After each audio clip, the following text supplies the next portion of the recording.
Hello students, welcome back to my YouTube channel Common Story. Today we will discuss inbound and outbound logistic.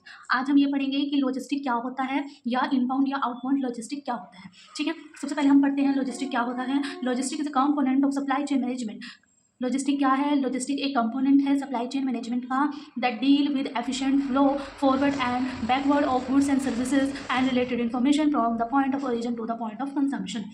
Logistic क्या होता है? Logistic एक component है supply chain management का जो कि क्या करता है, एफिशिएंट अच्छे से फ्लो करता है, फॉरवर्ड सीधा या बैकवर्ड वापस गुड्स और सर्विस का रिलेटेड इन्फॉर्मेशन साथ में from the point of origin जहाँ से वो शुरू हो रहा है और जहाँ पर वो उसका कंजम्पशन मतलब एंड हो रहा है वहाँ तक, उन सारे चीज़ को क्या बोलते हैं? लॉजिस्टिक बोलते हैं। ठीक है, टाइप ऑफ लॉजिस्टिक्स तो दो तरह की लॉजिस्टिक्स होती है, एक होता है इनबाउंड लॉजिस्टिक, एक होता है आउटबाउंड लॉजिस्टिक। इनबाउंड लॉजिस्टिक का मतलब होता है जो गुड्स या फिर जो जैसे रॉ मटेरियल कंपनी के अंदर आ रहा है, इसको हम क्या बोलेंगे? Inbound logistic. आउटबाउंड लॉजिस्टिक कौन सा होता है? जो सा मान लीजिए किसी कंपनी से गुड्स और सर्विसेज कंज्यूमर के पास जा रही है, उसको हम क्या बोलेंगे? आउटबाउंड लॉजिस्टिक बोलेंगे।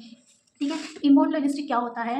Inbound logistic means anything that is coming inside a company. मान लीजिए कोई कंपनी है, उसके अंदर कोई चीज़ आ रही है, उसको बोलेंगे हम inbound logistic. It involves bringing supplier और मटेरियल इनटू अ बिजनेस। जैसे कि जो सप्लायर्स होते हैं वो क्या करते हैं? मटेरियल लाते हैं बिजनेस के अंदर, इसको क्या बोलेंगे हम? Inbound logistic. उसके बाद यहाँ पर उसके बाद कंपोनेंट्स क्या होते हैं इनबाउंड लॉजिस्टिक्स के?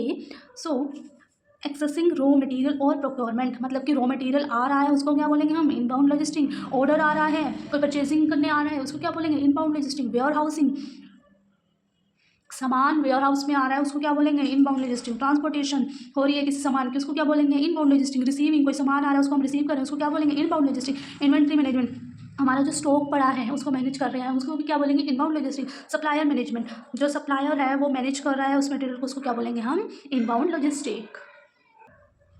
इनबाउंड लॉजिस्टिक के बेनिफिट्स क्या हैं? इनबाउंड लॉजिस्टिक के बेनिफिट हैं कॉस्ट रिडक्शन। और हम इनबाउंड लॉजिस्टिक को मैनेज करते हैं उससे क्या होगा? कॉस्ट रिड्यूस होगा, better supply relationship, better relationship होगा, इंप्रूव होगा इन्वेंट्री मैनेजमेंट, इनहेंस होगा प्रोडक्शन एफिशिएंसी, टाइम सेव होगा, हायर प्रोडक्ट क्वालिटी हाई होगी, कॉम्पिटिटिव एडवांटेज होगा, डाटा एक्यूरेसी एंड विजिबिलिटी होगा। क्या चैलेंजेस होंगे? ट्रांसपोर्टेशन इशूज़ आएंगे।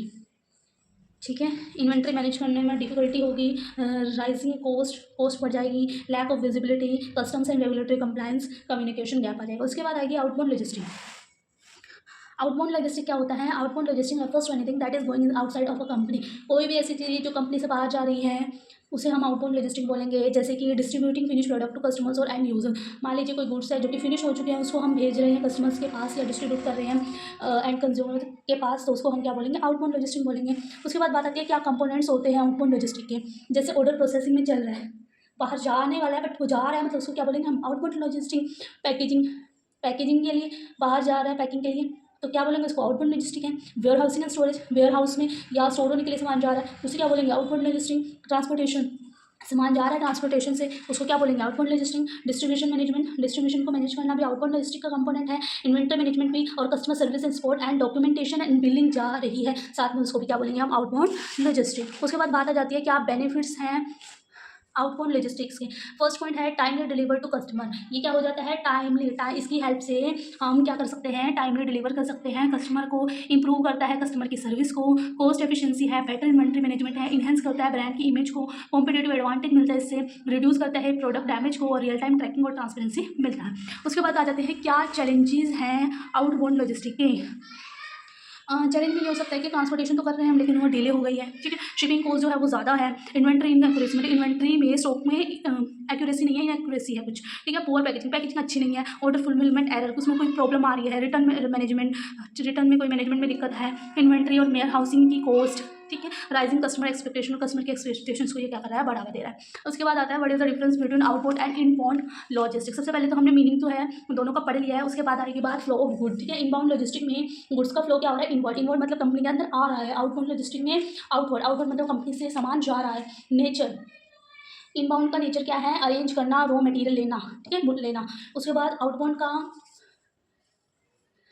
नेचर है कि डिलीवर करना फिनिश गुड को। उसके बाद इनबाउंड का फोकस है सप्लाई पर, ठीक है, सप्लाई करना, और आउटबाउंड का है डिमांड फोकस। ठीक है, उसके बाद एम क्या है इसका? Acquire and managing raw material and components. इसका एम है एक्वायर करना और मैनेज करना रॉ मटेरियल को, इसका एम है डिलीवर करना गुड्स को कंज्यूमर तक, ठीक है।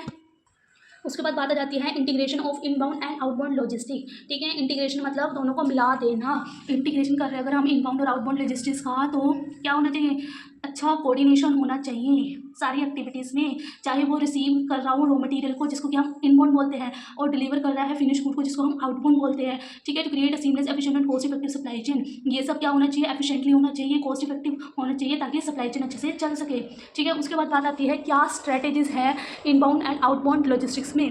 फर्स्ट पॉइंट है सेंट्रलाइज्ड लॉजिस्टिक मैनेजमेंट।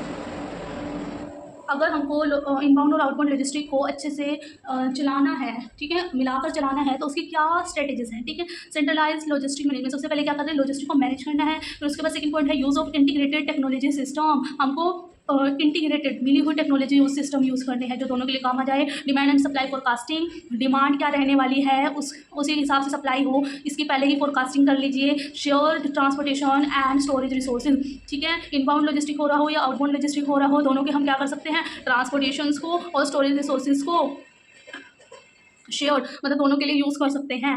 उसके बाद आती है क्रॉस डॉकिंग। क्रॉस डॉकिंग जो डेफिनेशन है इसको हम आगे और डिटेल में भी पढ़ेंगे। उसके बाद आ जाता है improve supplier and customer collaboration, हमको इम्प्रूव करना है सप्लायर और कस्टमर के कोलैबोरेशन को अच्छे से, ठीक है। यूनिफाइड परफॉर्मेंस मैट्रिक्स, अच्छी परफॉर्मेंस करनी है। रिवर्स लॉजिस्टिक इंटीग्रेशन, उसमें रिवर्स कर सके हम लॉजिस्टिक को, उसका भी इंटीग्रेशन करना है। उसके बाद इसके बेनिफिट्स क्या हैं, कोऑर्डिनेशन एंड कोलैबोरेशन। इसका बेनिफिट ये है कि कोऑर्डिनेशन अच्छा होगा, कोलैबोरेशन अच्छा होगा, जिससे कॉस्ट कंट्रोल करने में हेल्प होगी, इंप्रूव एफिशिएंसी इंप्रूव होगी, इन्हेंस करेगा ये कस्टमर की सेटिस्फेक्शन को, ऑप्टिमल इन्वेंट्री मैनेजमेंट और अच्छे से इन्वेंट्री मैनेज भी होगी, ठीक है। इस चैप्टर में यही था कि इनबाउंड आउटबाउंड लॉजिस्टिक्स क्या होता है, उनमें डिफरेंस क्या होता है, उनकी क्या स्ट्रेटेजीज है अगर हम उसको इंटीग्रेट कर देंगे और क्या बेनिफिट्स है, ठीक है। इस वीडियो में इतने भी, मिलते हैं नेक्स्ट वीडियो में, बाय।